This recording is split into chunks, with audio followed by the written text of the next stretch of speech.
55 papers in both national and international conferences. It is my privilege to share her achievements that she got a Senior Educator Award from National Federation of Entrepreneurship Development and also got a Distinguished Scientist Award from Venus International. On the whole, she is a very amazing personality who has gone a long way and has learned a lot. She shall even share her experience proficiency. I am sure we are going to be benefited by her valuable speech. This webinar will be a wonderful webinar and useful for us. To commence the program, I request our resource person, Dr. Amruta, to deliver his address on understanding and thinking science. Thank you. Thank you, Dr. Yes, Isaac, ma'am. for those kind words. Am I audible? Am I audible? Yes. Yeah. Yes, ma'am. I would like to extend my heartfelt thanks for this opportunity for the management principal of Laila Institute of Technology, and special thanks to the convener, Dr. Kannan, Dr. Coordinators, Dr. Isaac Paulraj, Mr. Lawrence, who has been in touch with me all throughout, and Mrs. Shenbagavalli for organizing this webinar and for having called me. What I would like to share will not be too technical. At the same time, it will not be too mundane also. What I'd like to get across to students who are listening here is that whatever that is happening around you has a lot of science into it. If you understand the basic concepts of, let us say, physics, chemistry, and mathematics, you will become stronger in your branch of engineering, irrespective of what branch of engineering you have chosen. So I have chosen a couple of examples to discuss with you, and you will be surprised to know how much of physics is involved in those. I'm going to talk a lot about physics because I'm a physics person. It's not that I don't enjoy chemistry or mathematics, but you'll be surprised to know how much of physics is involved in everything that is happening around you. So I have actually selectively chosen 3 examples to discuss with you today. So I shall be starting with my presentation now. Just a minute.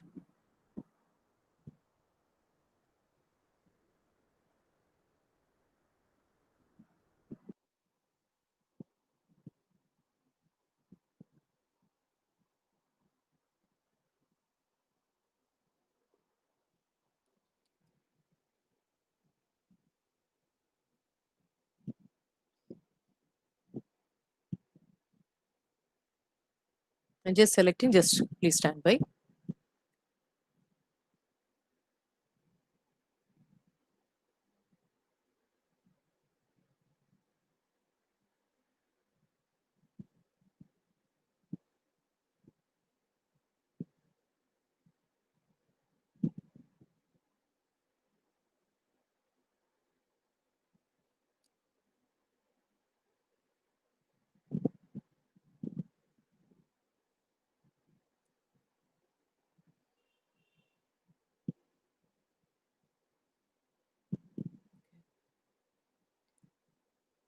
Please excuse me for the delay. I'm just starting.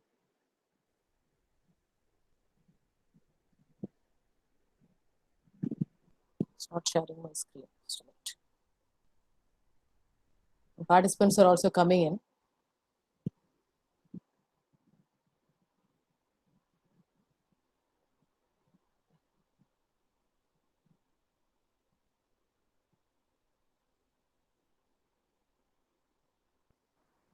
Somebody else is presenting. Somebody Ramya else. Devi, stop your presenting. Ramya Devi, stop your presenting. Can the other person stop? Ramya Devi, stop presenting. It's very difficult for me to start presenting when somebody else is presenting. Ramya Devi, So I request Ramya Devi.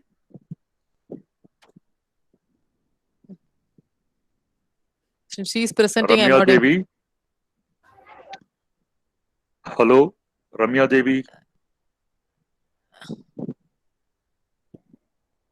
Yes, ma'am. Yeah.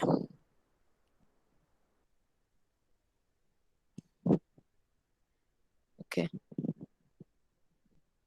It's telling I must give permission. I have given permission. I don't know why it is not sharing.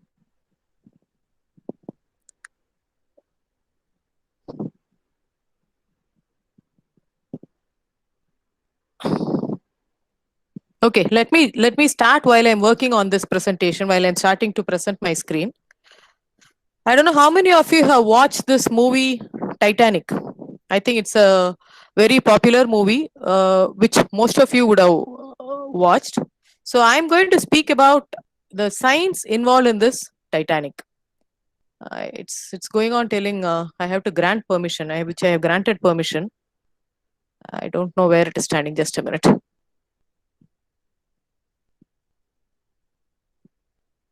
A couple of minutes, please. Just a minute.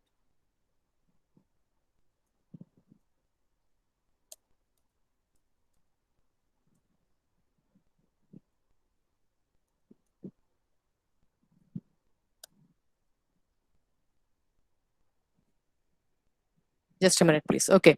While I'm trying to start the presentation, you'd have all watched the movie Titanic, and you will be surprised to know when I'm taking the case of Titanic crash, when you're considering the case of Titanic crash, how much of physics is going to be involved in this? So it is not just one concept. I have discussed one concept with my class students when I was teaching them. Of course, I was not able to share with them inside the class, but I have shared with them through online classes. But you'll be surprised to know, I believe some of my students are also there, but you'll be surprised to know that there are a lot many concepts of physics involved in the Titanic crash, right? So I'm going to talk about that now. Please excuse me, but the presentation is not working out. Anybody will be able to sort out? I don't know. I'm trying to present a window. Okay. And it's telling I must grant permission, but I have granted permission. Just a minute.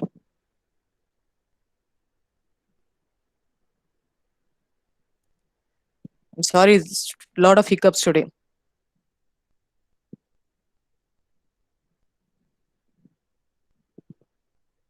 Meanwhile, people are coming in also.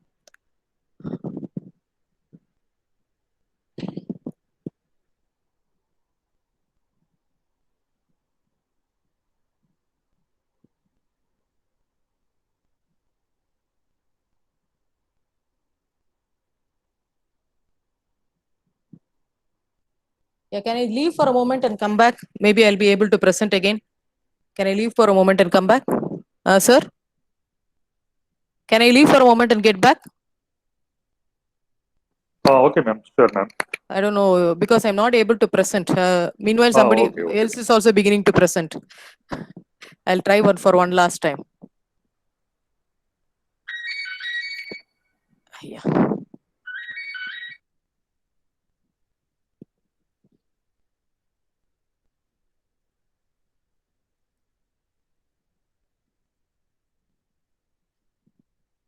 I don't know why it is telling you must grant permission. I have granted permission for it already. I'll just leave it.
I'm audible. I'm starting my presentation now.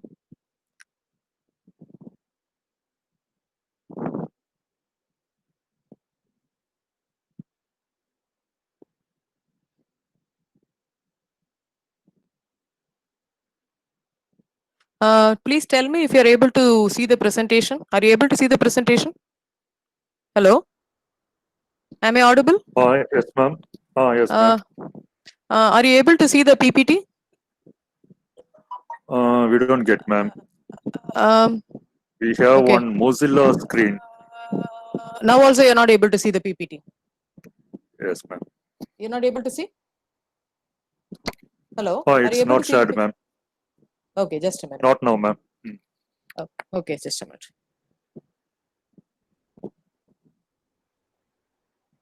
I'll present probably I'll select a window.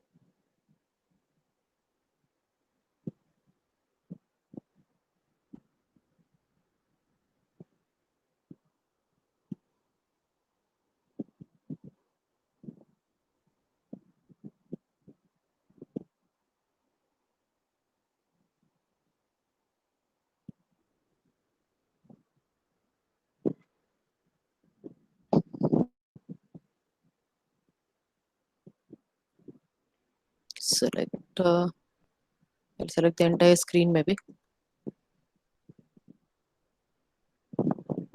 Now also you're not seeing the VPT, is it?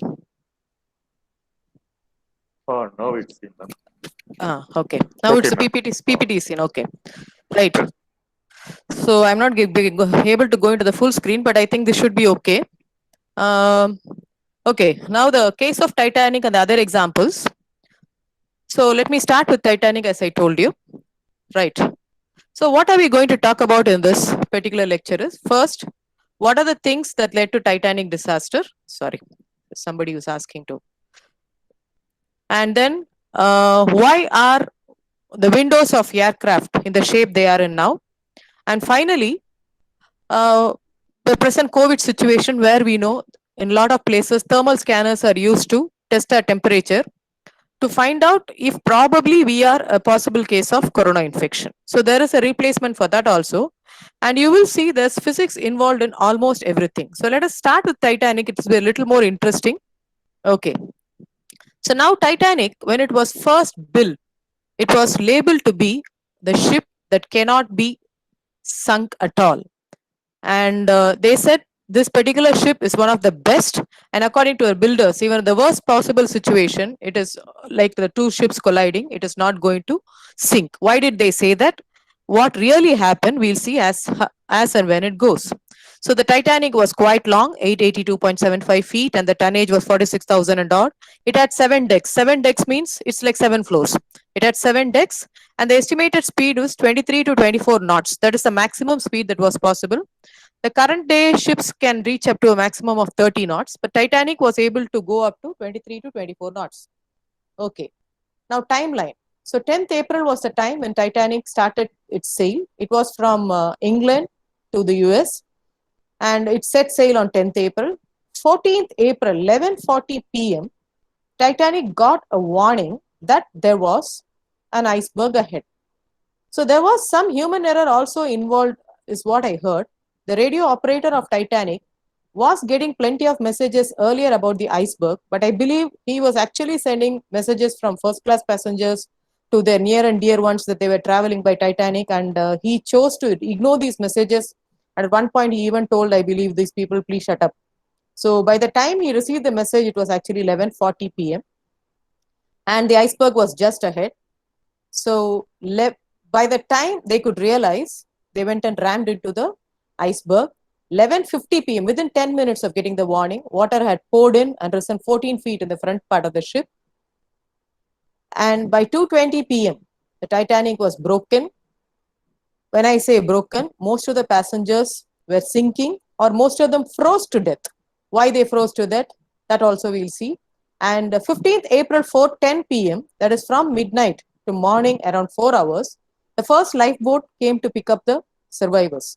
So which means had the people in the Titanic been able to hold on for 4 hours, all of them would have been saved. There was a major error, of course, there were not many lifeboats, and they thought lifeboats are a waste, and they didn't take in many lifeboat. That was one thing. And in each lifeboat, you could accommodate quite a bit of people, but only the few first class people were accommodated. That's why very few could be saved from Titanic. So now let's just see what led to it. So before the Titanic met with this disaster, there was a trial braking they found. Trial braking was something you, when you go by your bike or your car, you apply brake and see when it stops. So similarly, a trial braking was done. And this operator, when he got the message that there was an iceberg ahead, he had an estimated 37 seconds to respond to the warning. When I say 37 seconds, from the place where the Titanic was to where it would go and ram into the iceberg, they had only 37 seconds. So they had 37 seconds to think what to do, to maneuver with Titanic and save a disaster. So the distance remaining was only 900 feet. 900 feet is very less for a ship. What the bottom image you see is the Titanic, which was recovered later on, and it was traveling at a speed of the velocity of 22 knots. 22 knots is very near to its maximum speed of 24 knots. So now what happens is, it was traveling very fast. The iceberg was also looming ahead.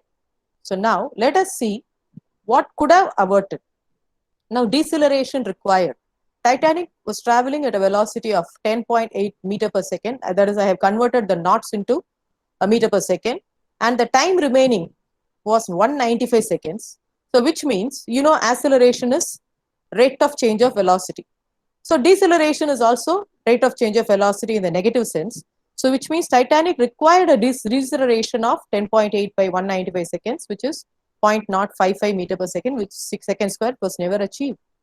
Then what happened was, we'll see more of the other three later on. What happened was, the material with which the Titanic was built was not good enough, and it did not undergo the kind of fracture or the kind of dent it should have actually happened.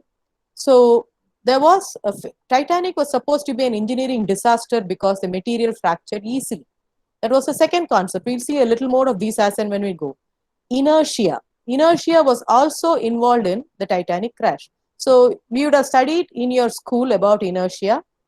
The first law, Newton's law, first law of motion.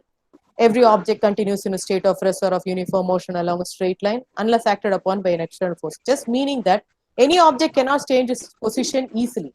So Titanic was a huge ship. Now what happens is, when can it actually overcome all this? Number one, it had to be traveling slow.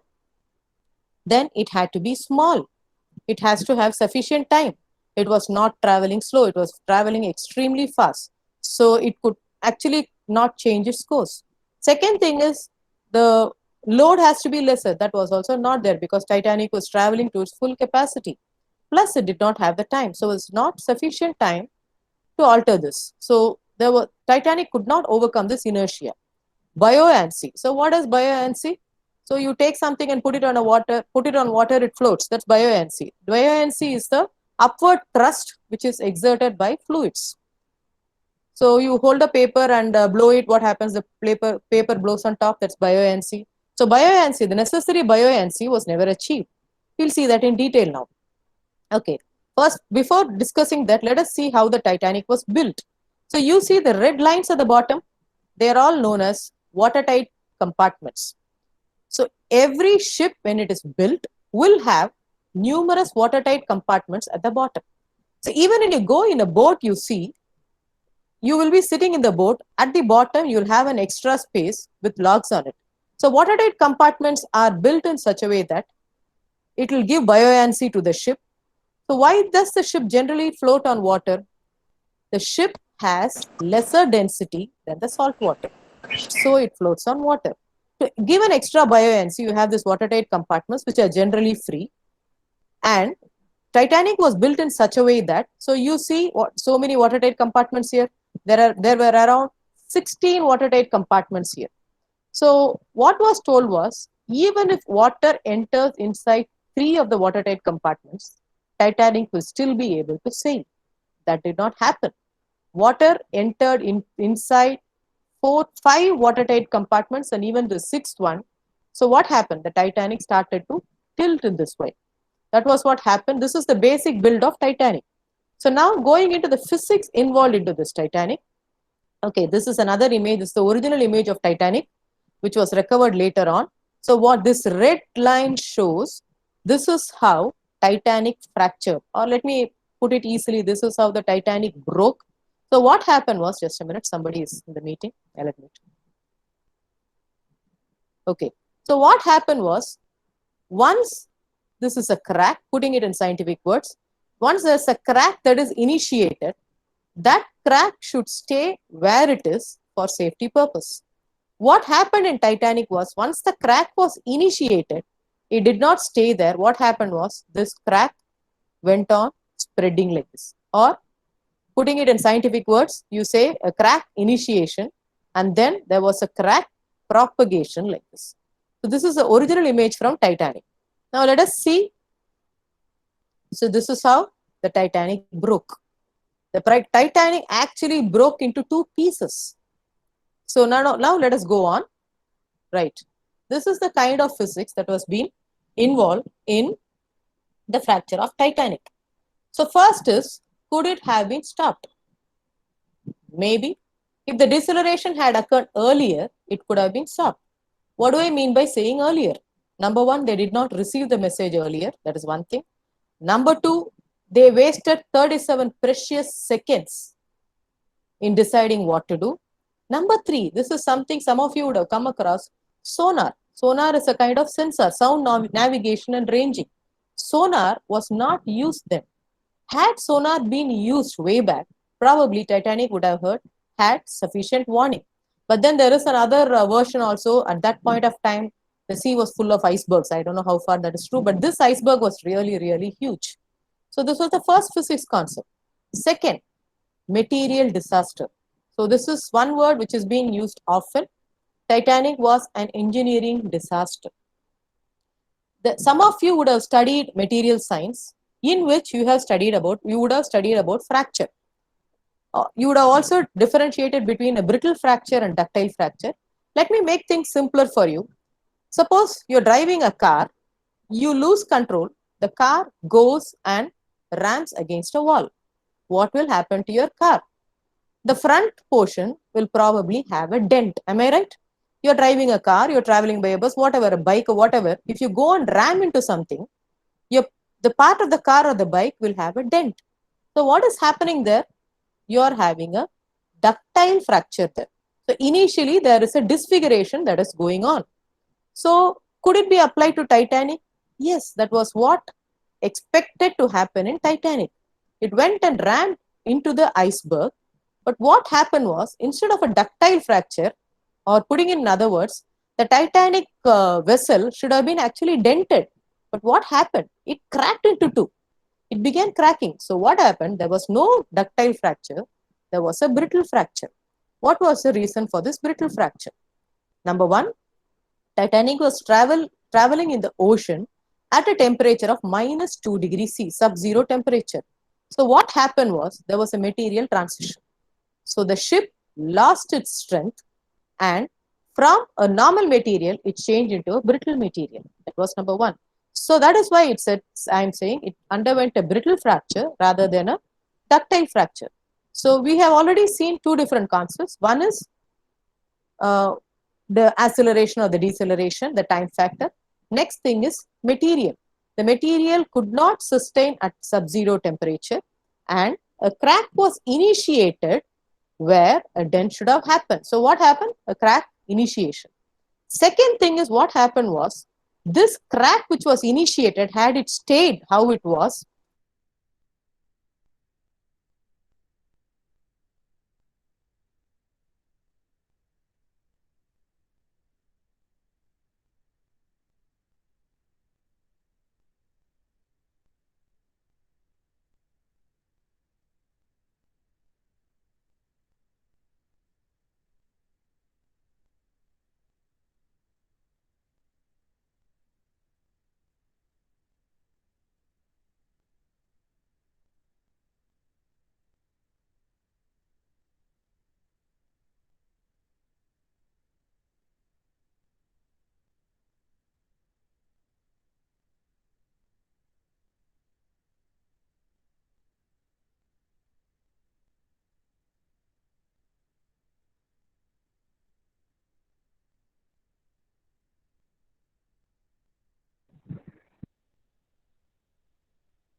Essex, sir. Ma'am? Ma'am, please, ma'am.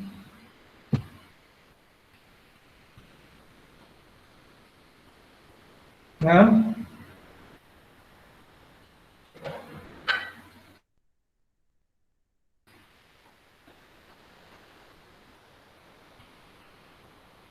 Hello, ma'am?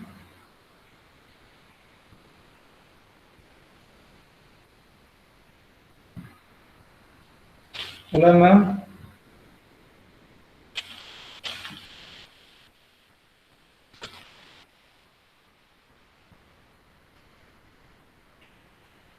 Hello? Hello, ma'am?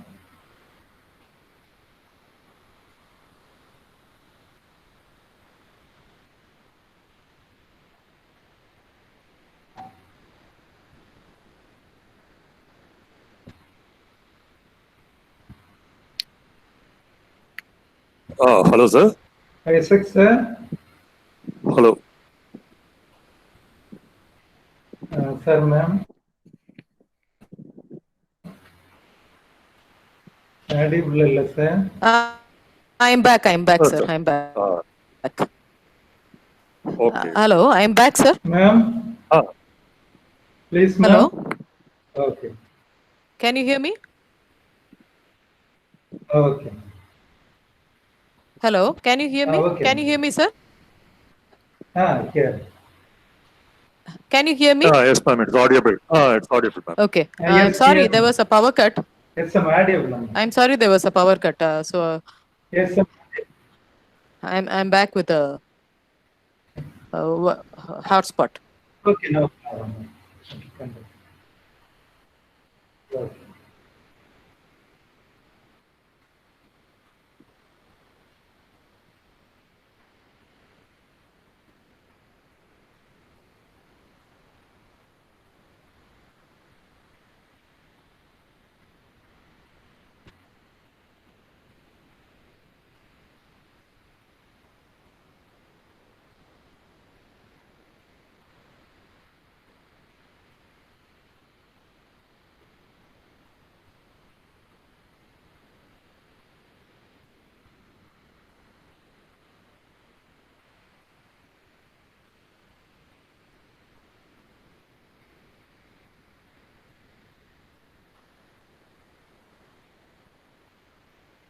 Hello?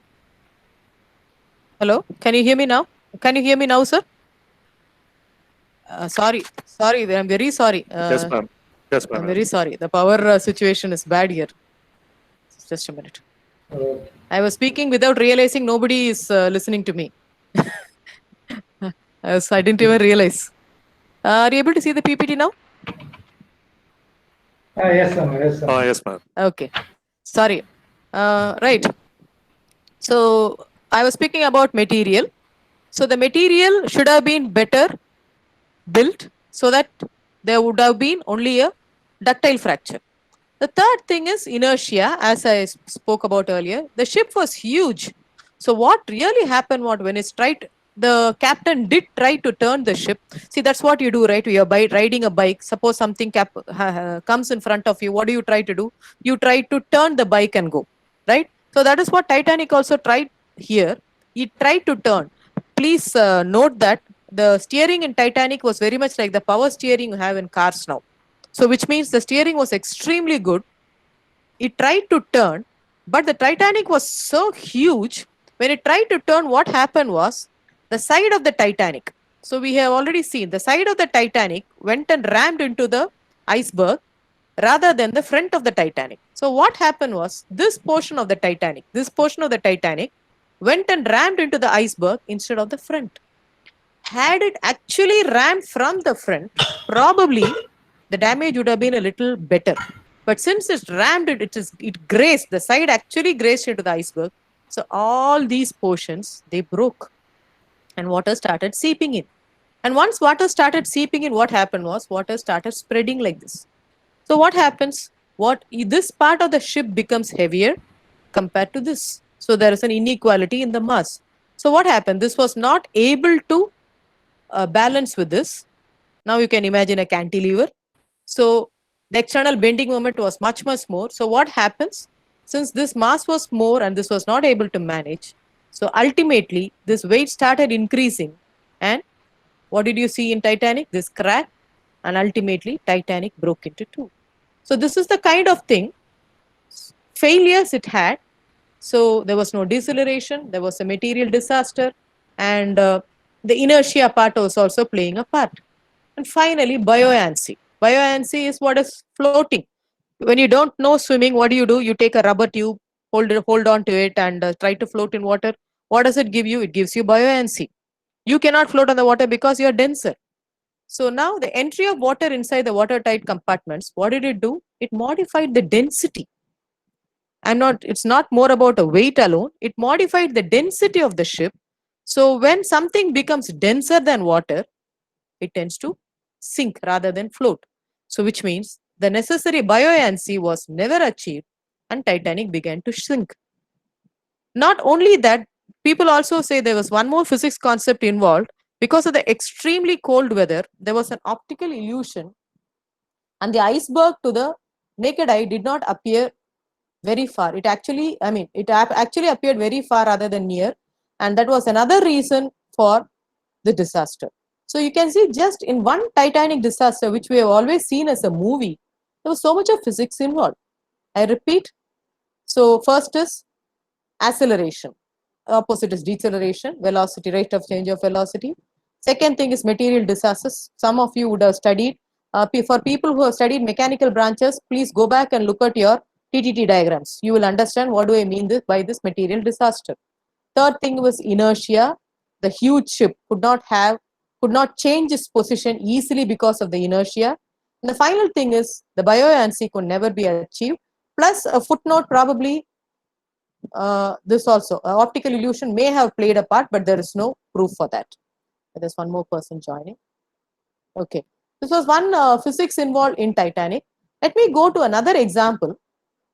We have all drawn aeroplanes. Have we ever wondered why the windows of aeroplanes are shaped like this? They could always be square, right? Like we have it at our homes. One probably we may think, yeah, it is for an aesthetic sense. It will look beautiful if it's shaped like that. Yeah, that may be there. But what happens is, I think you are all aware, the insides of an airplane is generally pressurized. When a plane takes off, people who have traveled by air would have experienced, you will have a block in the ear, right? So all this is due to a change in pressure. So which means the inside of an airplane is generally pressurized. And just to manage this pressure only, your airplane is like a cylinder. That is the shape of the airplane. So what happens is the insides of the airplane is pressurized, and the pressure is going through the airplane body. So what happens is when it passes through, if the window is circular or oval like this, the pressure is distributed evenly. Or putting it in engineering terms, let me say the stress will flow smoothly along all these ways. Suppose it is like this, what happens? Let us not speculate. I'll tell you what really happened. Back in 1953, first time they started flying airplanes at a great height. So there was this flight called de Havilland flight, where they started flying at a greater height, and they started pressurizing the cabin inside. And what happened was, within 1 year, they had 3 accidents. There were 43 people who were dead. 3 accidents within a year, 43 fatalities. They didn't understand why their flights were repeatedly crashing. So obviously people began to tell de Havilland flights are hopeless, don't travel by them and all that. And finally they discovered the culprit was window shaped like this. So what happens is, this pressure is exerted more, is concentrated more in the 4 corners. And when the pressure is concentrated more in the 4 corners, what is happening here? There is a breaking, there is a fracture which will go on. And this window will probably even be blown off, and it will lead to an accident. Or I spoke in terms of physics. Let me now put it in terms of engineering. So what happens when a flight takes off? The insides of the flight is being pressurized. There is an increased pressure inside the flight. When the flight lands, the pressurized situation is being removed. Again, when the flight takes off, the insides are pressurized. Again, when it lands, the pressure is removed. So what is happening? There is a cyclic stress. When the plane is flying, there is an increased stress. When the plane has landed, the stress is being removed. So some of you have studied about this also. Cyclic stress, fatigue. There is a fatigue that is being created in the airplanes. That is why if they have a square window, the corners will crack and the airplane will definitely meet with an accident. So that's what is being given here. On a perfectly rounded cylinder, stress flows smoothly. So what will the stress do? Pressure will flow easily like this through the material, a flow that is interrupted by introduction of a window. If the window is oval, stress levels are evenly balanced. Else, what happens? If they are not oval, the stress gets concentrated in the corners. This is another factor. This is another thing where I want to speak about physics. Yes, there are a lot more examples. I'll stick to one more example before I wind up this lecture. The present COVID situation. Before I go into what is being shown here, we have all seen how corona testing is being done. It is not actually corona, it's more COVID-19 because it is a coronavirus has been there for quite some time. But COVID-19 is coronavirus disease 19, which came in 2019. Some of you would know this. So they conduct what is known as PCR test widely. And you all know in the middle there was something called as rapid testing, which was to be tried by Tamil Nadu, and finally they said rapid testing is not good. Of course, there are reasons for that.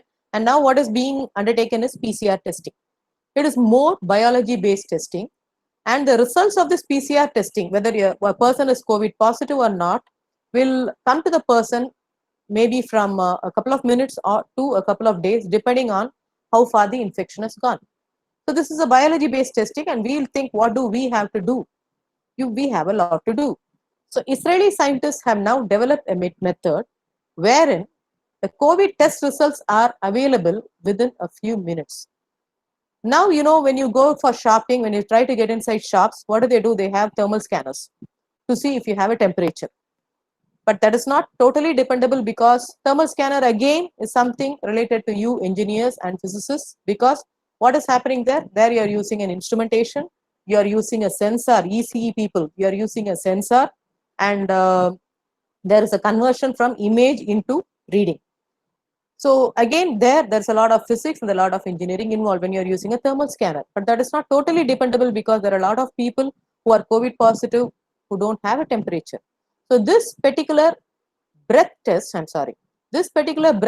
which has been advocated by Israeli scientists, it has been put forward for testing. And it says that the success rate is quite high, to the range of 90%. It's a very small one, just like your thermal scanner. So what happens is, it contains a chip with densely packed sensors. A chip and a densely packed sensor. They are using physics principles, and any ECE students here, you will be able to associate it with associate yourself with a chip and densely packed sensors. So what does this chip do? It is able to capture the tiny particle. What do you mean? What do I mean by the tiny particle? And your question may be, it will capture anything. So what is it? What is so special about COVID? So COVID virus is a nanoparticle or a quantum dot, which has a diameter between 100 nanometer to 140 nanometer. But most of the other viruses are smaller. So when COVID, with the onset of COVID, there was a lot of talk that was happening that COVID virus is a little larger than the others. So what happens? The trapping or whatever is easier than the smaller ones. So COVID virus has a size between 100 nanometer to 140 nanometer. And it also has electrical properties. This was a news to me also. It is a positively charged RNA strand. COVID virus is a positively charged RNA strand. So it has a particular size and it has some electrical properties. So it is detected using methods, the world of physics and photonics and electrical engineering. So you may have negatively charged sensors. You can also have sensors which are able to filter these out. Suppose you filtering, just imagine things like you want to filter out something, you want to filter out sand. What will you do? You'll probably even take a bit of cloth and filter out sand. Suppose you want to filter final part, you want to filter larger particles, even your hand is not needed. You can filter out in any other method. So your filter size depends on the particle size, and the reaction depends on the field, on its electrical properties. So this handheld device, what does it do? It captures tiny particles from the breath. So you can just breathe into it, including any virus. It can capture the virus. The chip then reads it through spectroscopy through what? Terahertz. Terahertz is 10 power 12 hertz. So it takes only about 20 seconds to read this, and maybe a few more seconds to analyze. There are a few mathematical calculations involved, and immediately it tells whether the person is positive or negative. Maximum is this testing kit will take only 1 minute to give back the result whether the person is positive or negative. So COVID situation, which is more biology based, also had a lot of physics to it. So not necessarily physics. If you're engineers, you need not think about just physics to it. But what you can think about here are the sensors, a chip. Here is the electrical field which you have to consider, and of course the instrument base. So there's a lot of EC people. There are a lot of electrical people, and for the calculations and the conversions, you probably will require computer science people. But for knowing all this, you must know the basic involved, which comes from the basic sciences. We have seen 3 different examples. Now let us just see the various fields where you can use physics. If you're going to be in biotech, you will definitely use computational analysis. So application of molecular physics techniques, quantum mechanics, molecular force fields, they all involve physics. So if you're going to be a civil engineer, so your first semester you would have read about elastical properties of materials. So the elastical properties, distribution of load. You could ask yourself, why do bridges have triangular supports? These are things you could ask yourself. There's a lot of physics involved in it. If you are a mechanical branch, I've spoken so much about mechanical branches only now. Any material design, material behavior, loss of motion. I'm just speaking about a few, but there are a lot more involved in mechanical branches.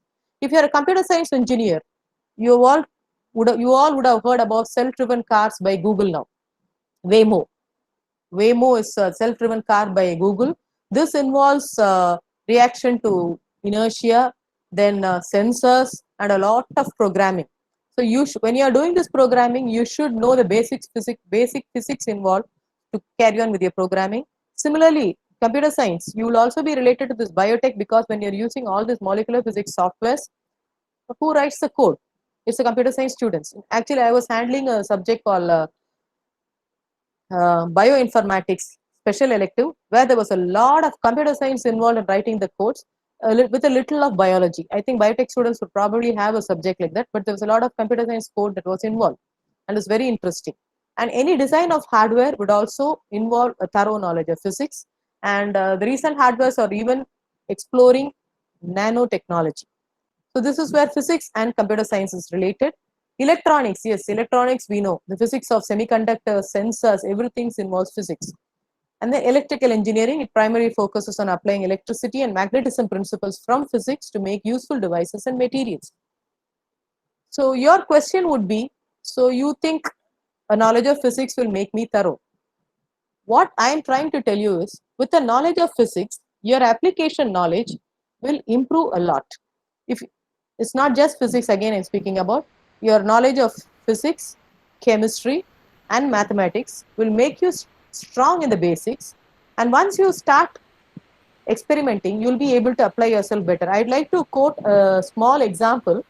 When COVID infection started, government actually wanted ventilators to be made. Somebody, can you please mute? Government wanted ventilators to be made because they felt that there'll be a shortage of ventilators.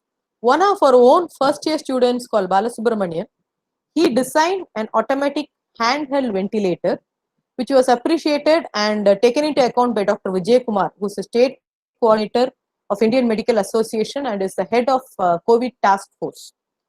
And I'd also, before closing off, I'd also like to appreciate my first-year students for the past 2 years.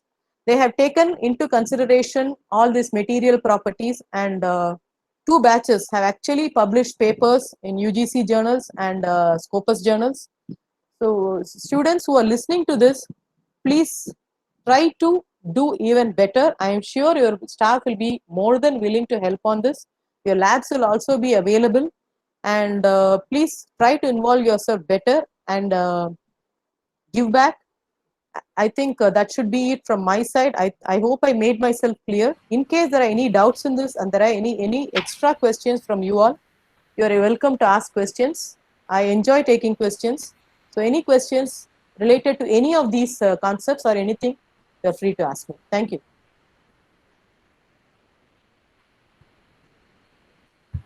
Dear participants, if any queries, ask them. Dear participants, please, any queries, ask them. Participants, No questions from anybody? please, any queries?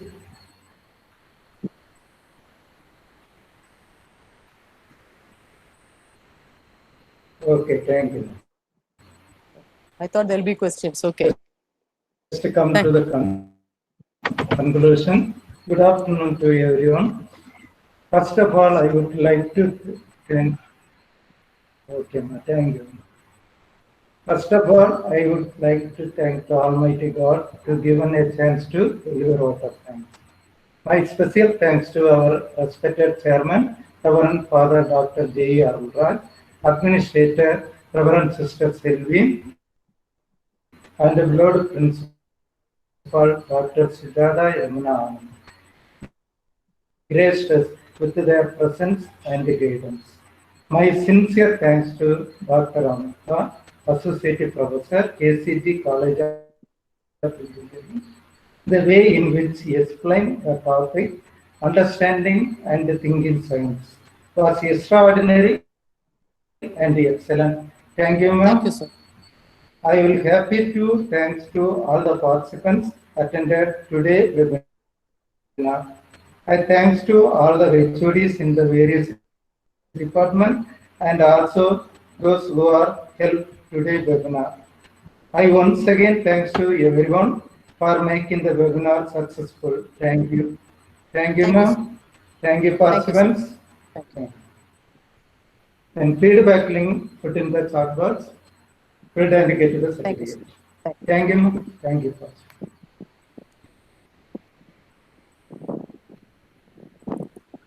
Hello, sir. Yes, sir. Participants are requested to fill the feedback form. Okay, thank you. So the feedback form is in the chat box. So participants kindly fill this feedback form. Thank you. Hello, sir. Hello. Isaac, sir. Sir.